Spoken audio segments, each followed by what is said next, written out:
Good morning, everybody. This is Mark DeRoche with Interactive Services. I'm joining you from our New York office. Every 2 or 3 months, we ask colleagues in the industry that have a particular area of expertise to share what's happening at their organization, their insights. And today I'm delighted to have Jennifer Gardella, who heads up global learning at Biogen, talk about her own insights and recommendations for rolling out a global compliance program. Jennifer will be joined by Matt Plass, the Chief Learning Officer of Interactive Services. In terms of the format of the session today, we will share some best practices, some tips that we've seen ourselves for about the first 10 or 15 minutes, and then from there we'll hand it over to Jennifer and Matt for an open dialogue about what's happening and recommendations. We encourage you to submit questions at any time via the chat window that you'll see on the web software there. Today, we also want to try something different. If you have any tips that have been successful in your own global compliance program, please put them in the same question window and we'll try and feed those back into the group at the end. We would love to hear what's working well at your organization, any insights, and if possible, we'll try and summarize those at the end of the session. Today's webinar should run about 40 minutes. We'll try and get you in and out as quickly as possible. And before we hand over to the main session, as ever, just a quick health or legal warning. We're delighted to have Jennifer on the phone today. Her participation is purely educational. Jennifer, while she is a client, is sharing her own personal insights, and anything that gets discussed today should not be taken as an endorsement of Biogen of either training recommendations or interactive services. So with that, we'll kick off. For any of you that aren't aware of Interactive Services joining us, we are a training company headquartered out of Dublin, Ireland. We provide custom learning services, and we also have a library of 80 compliance topics. Neil, can you just move through the slide for us? In terms of the agenda that we'll cover off on today, we'll give some hints and tips on designing global compliance scenarios. We'll present some recommendations around measuring the ROI of language when it makes sense to translate. We'll walk you through a 5-step global technology to-do list, which would hopefully sanity check a program before you launch it.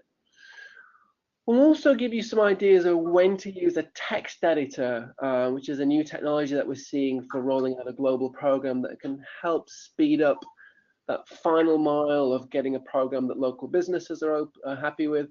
And then from there, we'll dive straight into the expert Q&A with Jennifer and Matt, which will be the backbone of the program. As I mentioned earlier on, these are the topics that we've been rolling out on a global basis. If there's any of these that you would like to take a peek at afterwards, just shoot us a note and we'll be happy to provide access. Interestingly, one thing that we have seen in our own business is a big disparity in terms of the compliance training that goes globally. So certain topics remain very much the remit of US English, maybe LATAM Spanish for the rollout. But anti-bribery really has surprised us in the past 12 months.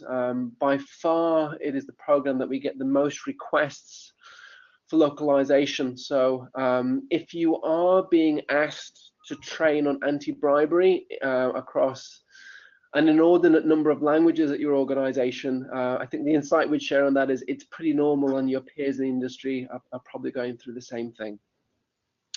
With that in mind, I'd like to hand over to Matt and Jennifer. And to kick us off, Matt, would you mind opening for us with the 4 insights that we came up with based upon our own experience before we introduce Jennifer properly? I will. Thank you, Mark.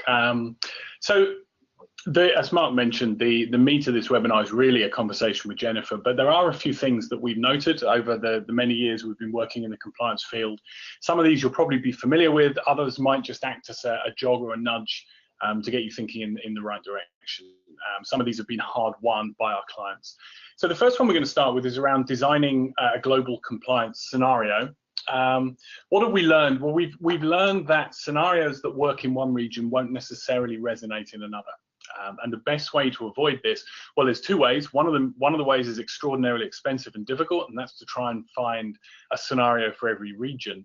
But a better approach is to choose scenarios that reflect common global principles. So if you're basing your scenarios around core values and core principles of the organization, they should resonate in all regions. I think it's important to avoid trying to set compliance issues in a particular country or region. It's not hard to imagine why that can have a very negative effect. While it might not be your intention, it can be taken as an attempt to say, well, this is the kind of thing we might see here, or this is the kind of experience that we've had there. That can be as unhelpful and as difficult as you can imagine. The great thing about scenarios is without making it scenario specific, you get to use a range of diverse characters. So it's an opportunity without, without necessarily calling it out, to show that you are a diverse organization, that diversity is important to you.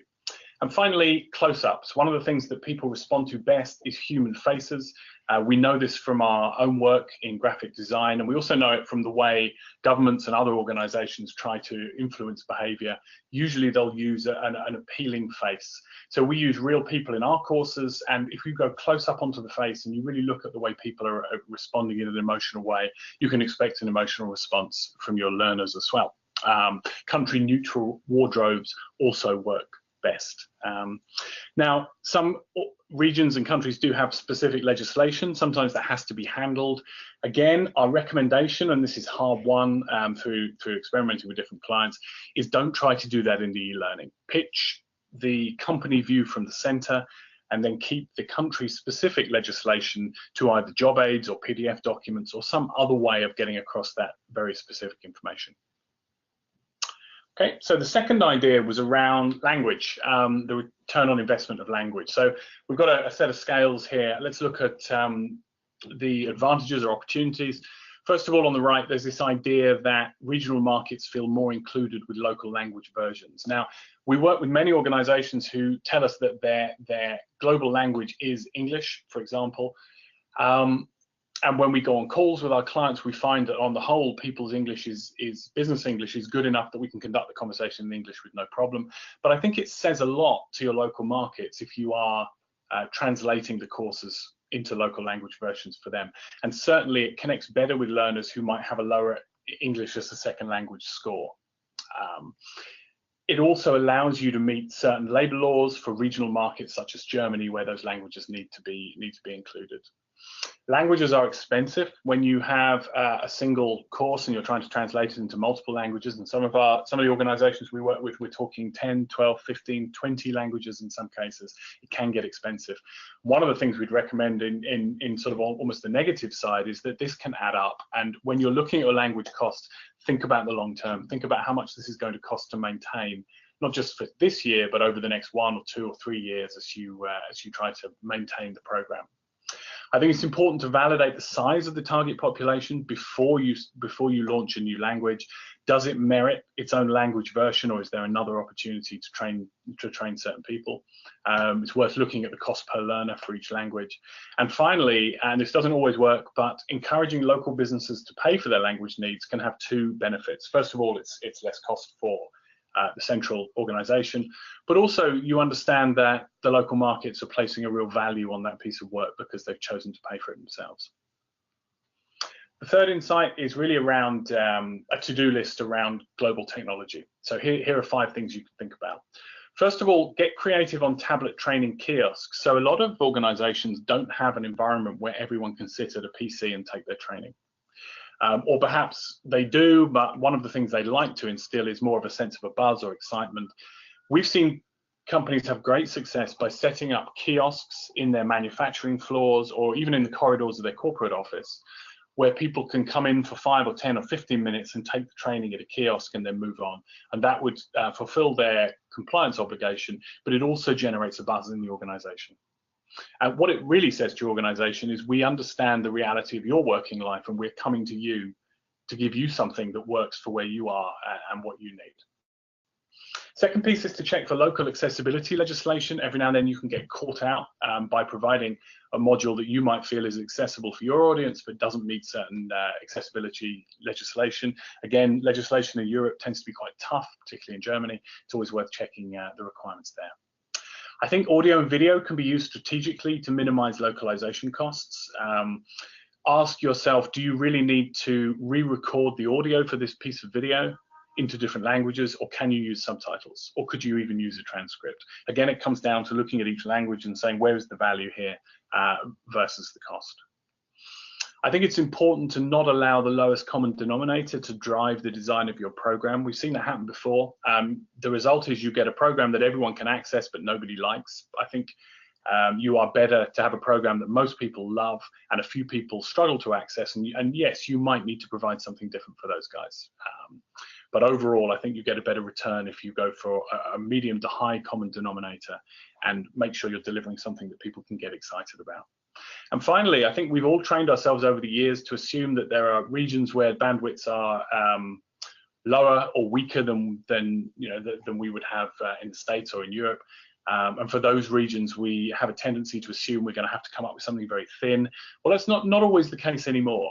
It's worth challenging those assumptions. We found recently that bandwidths in regions we would perhaps have assumed were low are a lot better than we thought. So I would say certainly before you agree to design something that's thin and perhaps not as rich as it could be, it's worth bearing that in mind. The fourth area we wanted to look at was around when to use a text editor for global rollouts. So if you're working with a compliance off-the-shelf product and they're able to offer you a text editor, which allows you to make changes yourself in all your regions and different languages as well, well, that's obviously that's a fantastic offering. But I think you need to be careful about how you use it. So first of all, if we think about the global piece here, this is a great opportunity to allow people to add their local legislation to their global program. So rather than you trying to build all the local legislation pieces into your master program, individual markets can use a text editor to make those small changes to make it right for their market.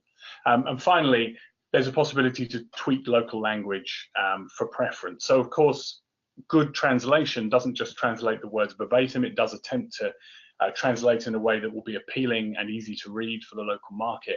But we still find that local markets have a preference around language. And whichever localization partner you use, someone on the ground in the country, if they have the ability to make one or two small changes that will help the content resonate better, that's an immediate engagement win with your audience. And then finally, so Neil, I know the text editor, it's something that's been new for 2017. Neil, you don't have that to hand just to show how it would function if somebody was changing it for a local market? I can bring that up now, Mark. Yeah, just bear with me 1 second. So this is it is a new technology that we developed. It's where we've seen the most use for it has been from for global rollouts, and I think the most interesting piece is those final tweaks. It's important, I think, from a change management perspective because it allows the local region to feel included. Neil, I'll hand it over to you actually. Okay, so if I bring up, let's say it's a scenario question, and we can wait for that to load. I'll click on the little pencil button there, and you'll see that the text then becomes editable. It becomes circulated by those little perimeter buttons there. And if I want to change, let's say it's Anne to Emily, I can just delete Anne, type in Emily throughout. And obviously then you can make any text changes you want. So if you want air conditioning factory to be manufacturing plant or oil rig or whatever the case may be, then we can set the scenarios then in your industry. You can either change it from a government official to maybe another job role, any edits that you want to make to the text there. And then once I hit save, those are logged. Just a couple of points on that. I mean, I think that is really useful when you're doing a global rollout. Just as an example, Emily might work in a global program, but Spain, for whatever reason, has had a scandal with a senior employee named Emily, and they want to go in and make that change. So just being able to go in and get it done is a huge win. The other element is no matter how good the translation company is that you work with, unless they are part of your business, actually on staff, they will get some terms slightly wrong. Their phrasing won't be right. when they're going to 12 different languages. Using a text editor tool like this would allow the local markets to go in and just make those final language changes that makes it feel like it's speaking in the voice that would be expected for that particular regional market and doesn't feel like some clunky translation. So definitely can speed up global rollouts if you can use something like this. Yeah, very good. So I'm keen to get to Jennifer. So Neil, I think we just have one more point we would like to make. Or were we done? That's it. We were done. Very good, very good. So Jennifer, thanks so much for waiting as we walk through a few of those insights. And I don't know how many of them resonate with your experience, but I think the first thing I would like to ask you is just to tell us a little bit about your global training operation. What is the world that you stand over? Yeah, sure, Matt. I'd be happy to. I think maybe it's important to set some context and tell you a little bit about the company I work for. And then of course I'm happy to answer any of these questions. I think maybe I should also add my own disclaimer. I'm certainly happy to tell you in this audience what we do at Biogen, but Biogen certainly doesn't have all of the answers to these questions, and I can tell you how we do things. Yes. But I'm not saying I think that this is appropriate for everyone everywhere. But the points that you made previously certainly resonate for me. So just to get started a little bit, Biogen is perhaps not a familiar company to your audience. We're a global biotech company. We are focused on discovering, developing, manufacturing, and delivering therapies to patients for the treatment of neurological diseases. We were founded in '78. We're headquartered in Cambridge, Massachusetts, which is also home to our research operations. Our 2016 revenues were about 11 billion, and we're the largest market cap in the state of Massachusetts. So we offer our therapies to patients everywhere in the world. We have offices in 30 countries. We have a network of distribution partners in over 50 additional countries. So even though we're really only, let's see, I think about 7,000 employees and more contractors on top of that, we're spread around the world. And so these questions about how we deliver training globally are quite important to us. So I head the global learning function.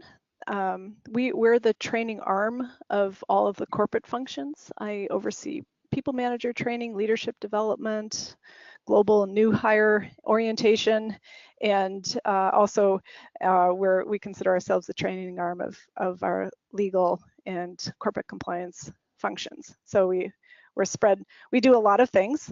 We wear a lot of hats. Yes. I feel like that's not unusual for trainers to wear lots of hats.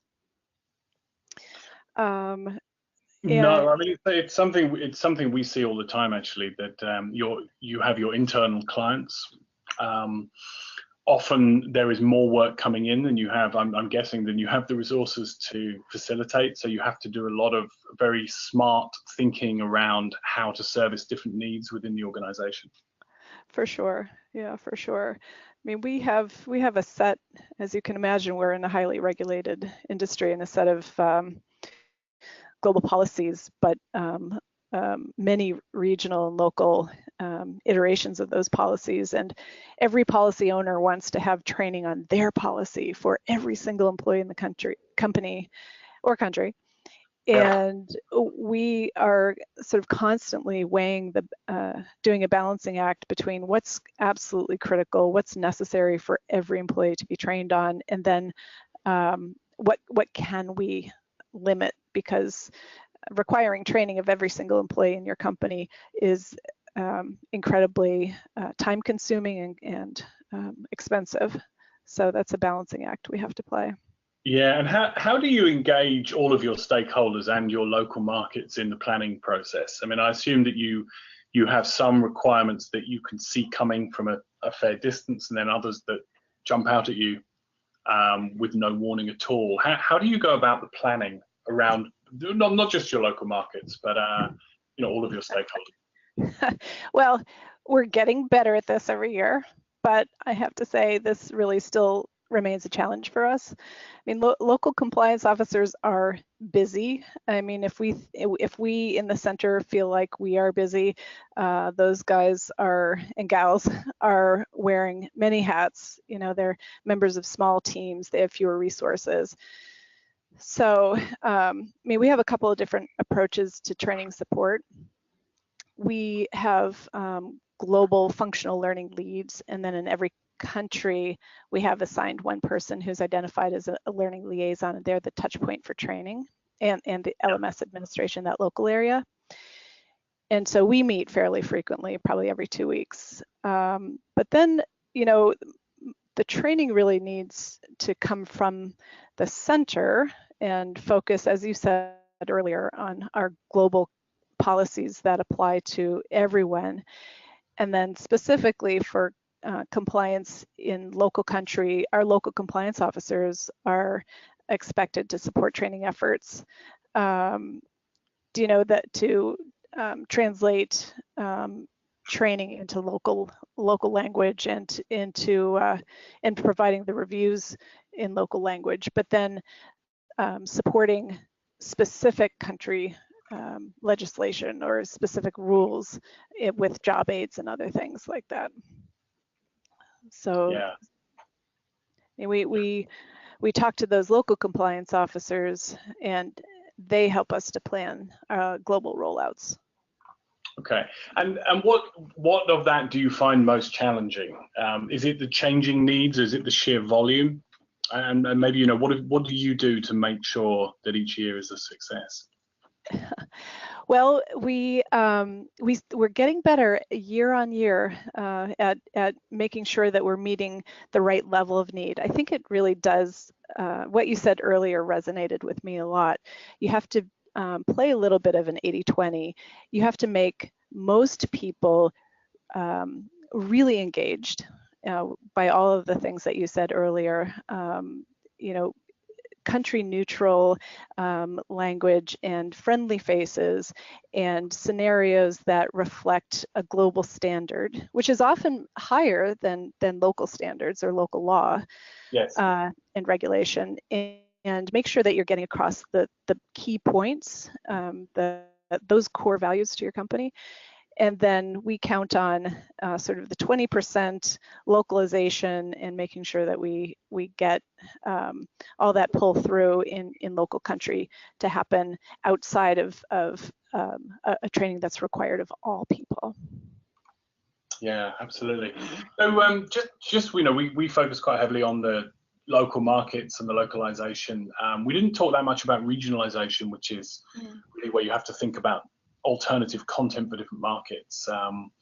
How do you go about the accommodation of cultural differences in your training? Is it something that you put a lot of thought into, or do you sort of go with a one truth from the center approach? Yeah, it's, you know, I mean, we really try from a corporate perspective to consider all cultures when creating training, and we really try to be sensitive to cultural differences. But honestly, we just can't address all those differences in global corporate training content. So, you know, we have written corporate policies, they set a standard for behavior.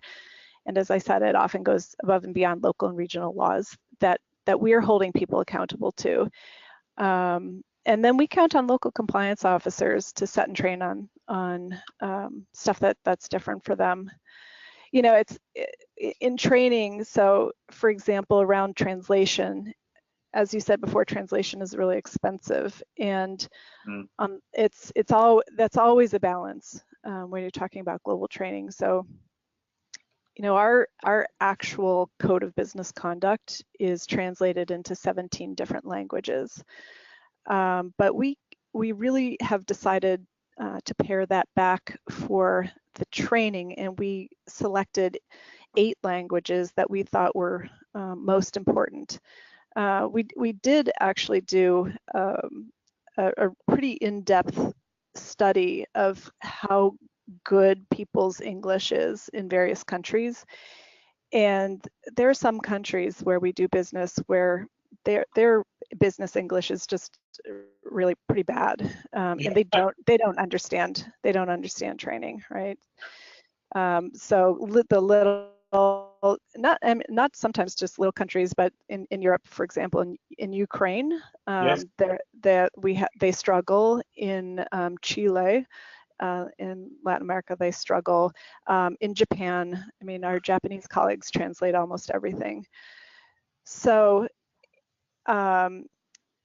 you'd think for a global company, we would have a comprehensive translation policy that would apply to doing business, but we don't. I'm always trying to pressure somebody at a higher pay scale than mine to come up with a global policy, but you know, there's some resistance. There's this unstated understanding that we do business in English, and if our local affiliates need additional language support, then translation is going to come out of their local budget.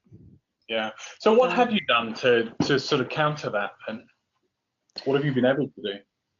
Well, so we usually do conduct much of the training in English, but as you referred to earlier, there are specific country laws and regulations that govern training, particularly in France and Germany. Yep. So those, French and German are particular languages that we translate into. From a training standpoint, we do want people to understand. So we selected English, of course, German, European French, Italian, Latin American Spanish, Brazilian Portuguese, Dutch, because we have a huge manufacturing facility in the Netherlands, and Japanese. So those are the languages that we translate into. Yeah, and then do you rely on the local sort of compliance officers in those regions to manage any specific legislatory differences? Yeah, exactly. Yeah, exactly right. Because any really specific differences in those countries need to be handled locally. I mean, it's just that level of detail can't be accommodated from a center function, and your training would become massive if you tried to accommodate every nuance from every country. Yeah. And that's a kind of a risk-benefit balance. So. Yeah, and what do you do to sort of engage those folk who you're actually asking to take what you've put out from the centre and work on it, or augment it, or add something to it, or replace it with something that's more local? How do you get people energized around that? We don't get anybody energized. Right. Well, I say compliance training, and everybody sort of takes a nap, and then they say, "Oh, what? Were you still talking?" We work so hard at that. So, and to be honest, really every year we get a little bit better. I was looking at that text editing function and thinking to myself, this is great. This is probably something that we'll want to take advantage of maybe in our budgets for next year, for 2018. I'll think about that.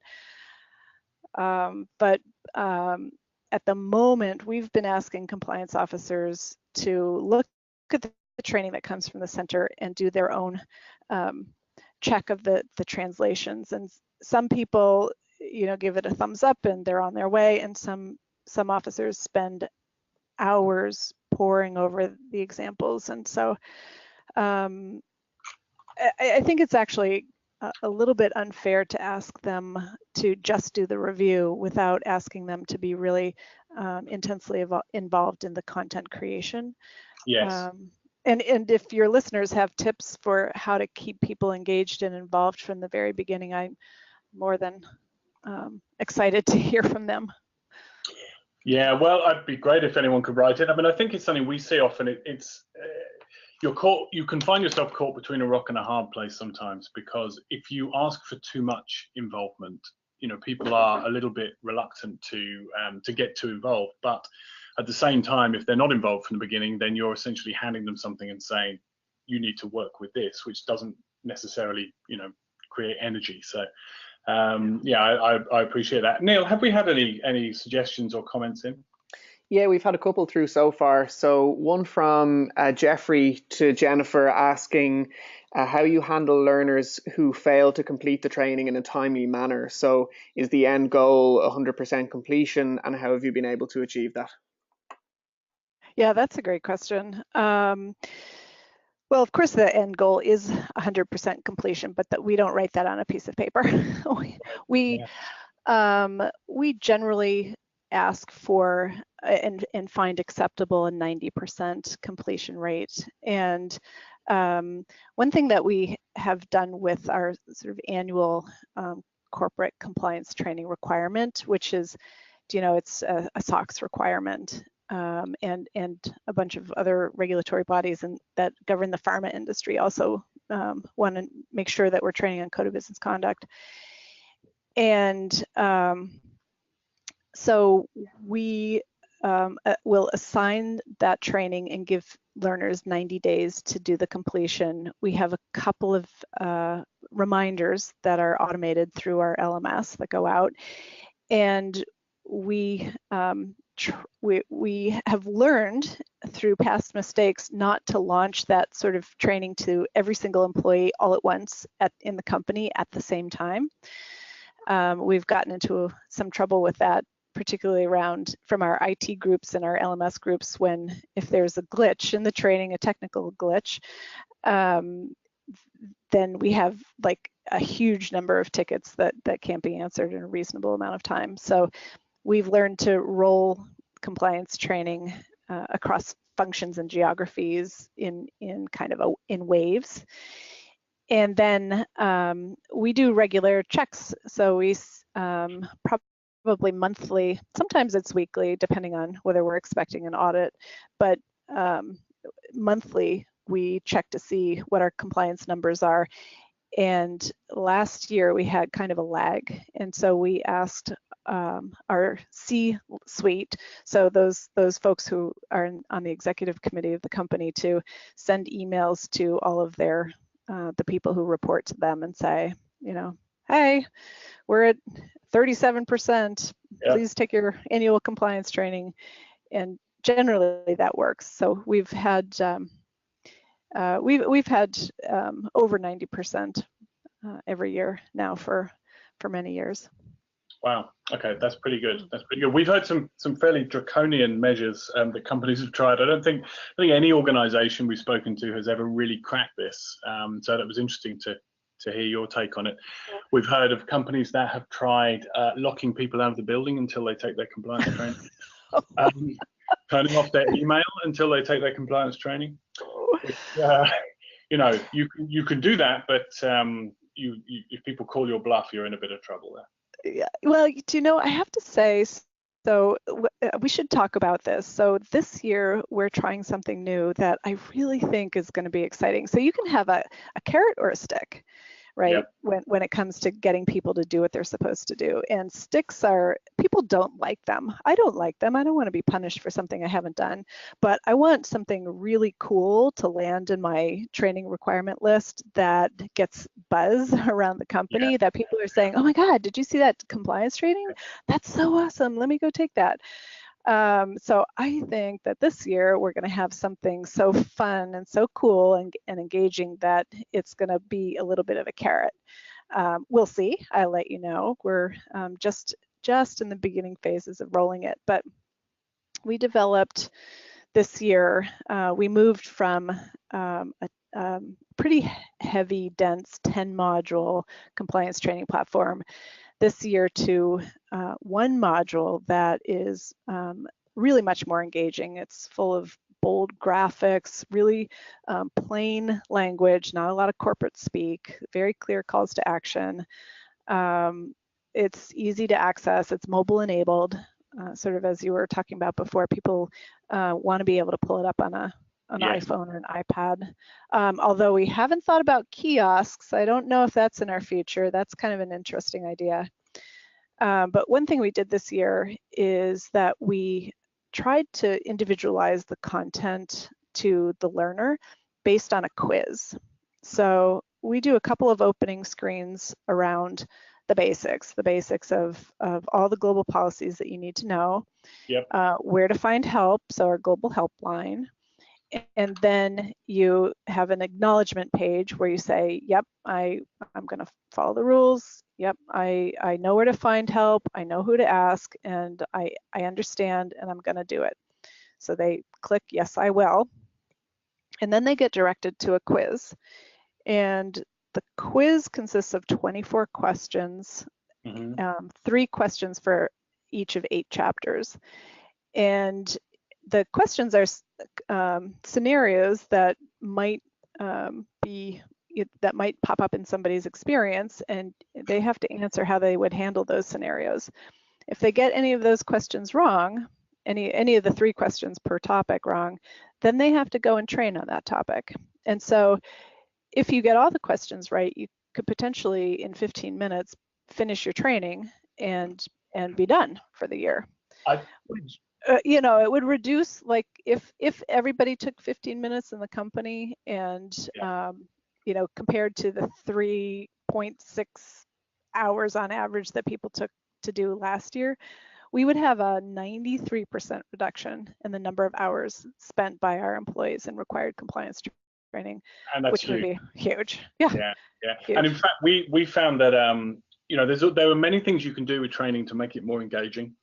But nothing engages people more than giving them back a little bit of time in their day and making them feel that the only thing you're asking them to do is the piece that's completely relevant to them.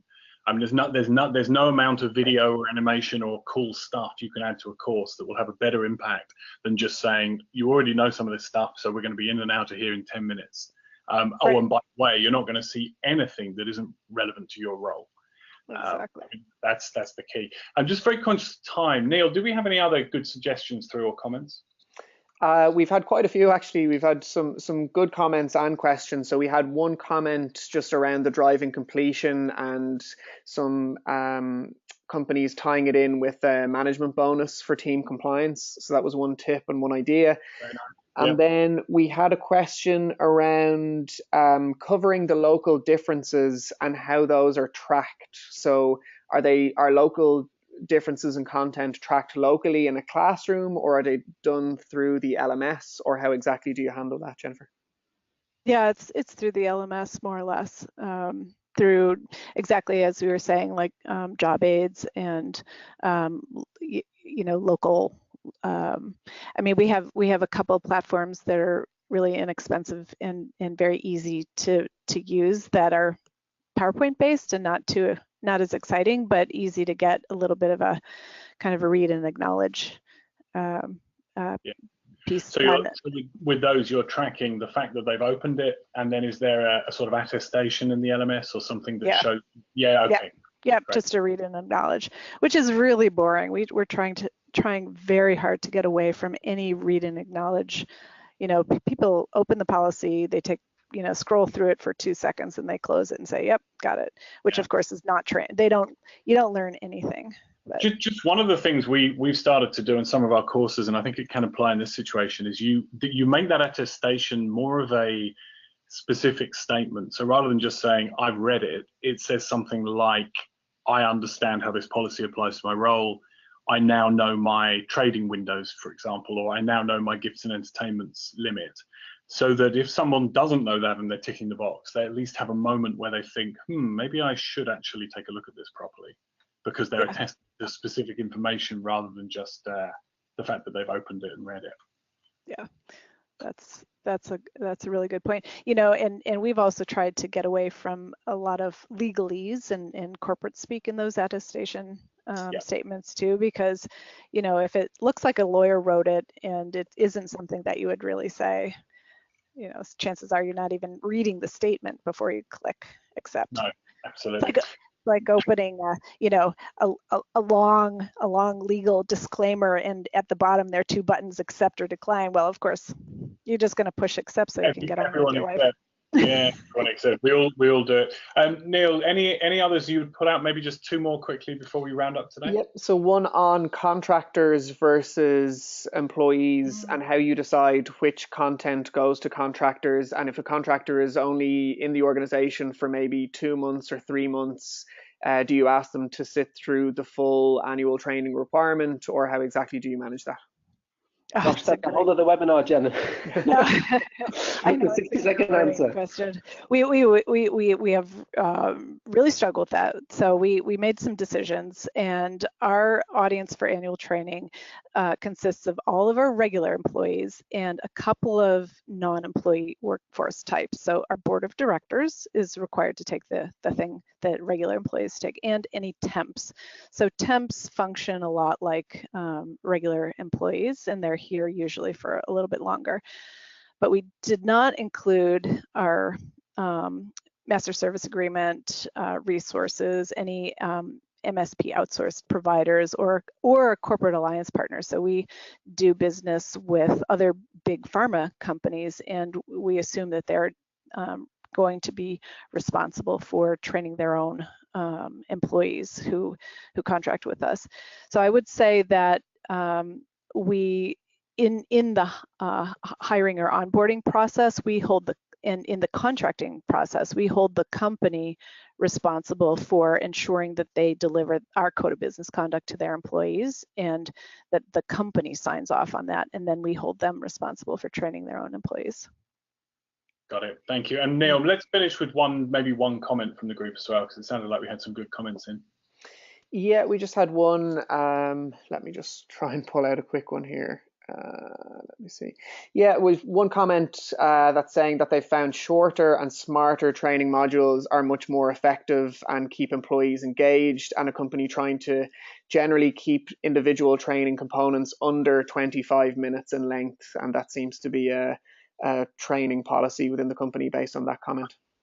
Yeah, I think we're seeing that all over, and not only are the courses getting shorter, I think the next big thing we're going to see is the content being separated, so that rather than people sitting down and taking their compliance training in one sitting, that actually it's more of a 5-10 minute experience here and there over time, more of a campaign, less of a single hit, which obviously brings its own challenges, but also is probably slightly better aligned with the way we work today. So I think that's something we're going to see in the next few months. Jennifer, I was just going to say, anything that you can do to personalize the content and make sure that the training is targeted to the specific job or the needs of that learner, the better off you'll be. And we certainly don't have a magic bullet for that, but that's where we're headed. Yeah, absolutely. Any final comment from you, Jennifer? Anything that we've said today that you'd like to sort of leave people with as a final thought? No, I think we covered a lot of ground. I do think that shorter, more engaging, more exciting, and personalized training is the way to go. And yeah, and I would say, Interactive Services has been a great partner with us, and so it's been fun to have a chat with you.